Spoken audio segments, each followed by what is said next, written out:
Paulo fala o seguinte: tenham em vocês o mesmo sentimento que houve também em Cristo Jesus. Porque ele, vivendo na forma de Deus, não ficou agarrado ao fato de ser Deus. Pelo contrário, a si mesmo ele se esvaziou. Aí no grego tem uma palavra kenosis, assumindo a forma de servo, vindo viver entre nós, e como servo tendo morte e morte de cruz. Aí o texto continua dizendo: por isso o Pai o exaltou sobremaneira. Ele deu um nome que está acima de todo nome. Quando eu li isso a primeira vez, eu falei assim: peraí, parece que os testemunhos de Jeová tem um ponto aqui. Porque se Jesus é Deus, por que o Pai tem que dar um nome para ele acima de todo nome se ele já tem? A questão é o seguinte: até a cruz, Jesus era Deus por natureza.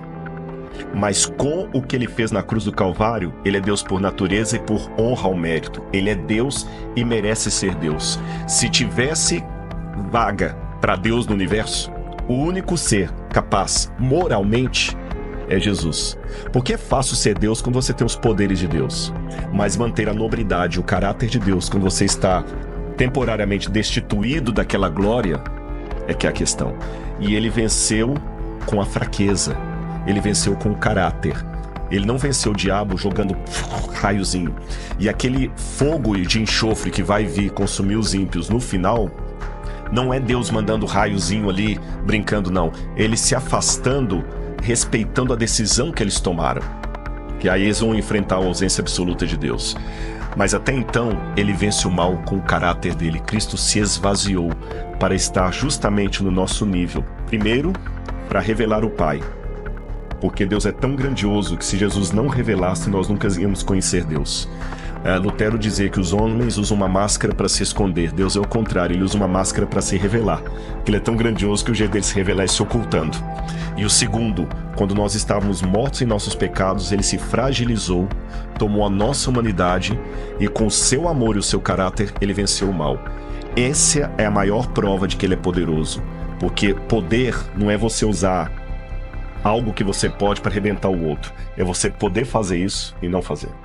Deus não luta com o diabo com os poderes de Deus. Porque se Deus lutasse com o diabo como Deus, não teria luta. Teria massacre. O próprio fato de ter um grande conflito entre o bem e o mal significa que Deus não luta com as armas de Deus. Ele luta com o caráter de Deus. Porque quando começou a rebelião no céu, que se estendeu para o planeta Terra, a grande acusação é que Deus era um déspota, que ele nos obrigava. E quando o diabo nos acusa, não é só acusar os nossos pecados, como muita gente pensa, não. Ele nos reclama para ele. E como no caso do livro de Jó, que ele falou o seguinte: Jó está te servindo porque o Senhor compra Jó, tira os bens dele, eu quero ver se te segue. Deus deixou Jó sofrer para mostrar para o universo que Deus não obriga, Deus não é um ditador. E no final das contas, o bem vai vencer o mal, não com superpoderes de Deus, Marvel, mas sim com o caráter de Deus. Porque Jesus, por exemplo, venceu o mal quando ele estava mais fragilizado, na cruz do Calvário.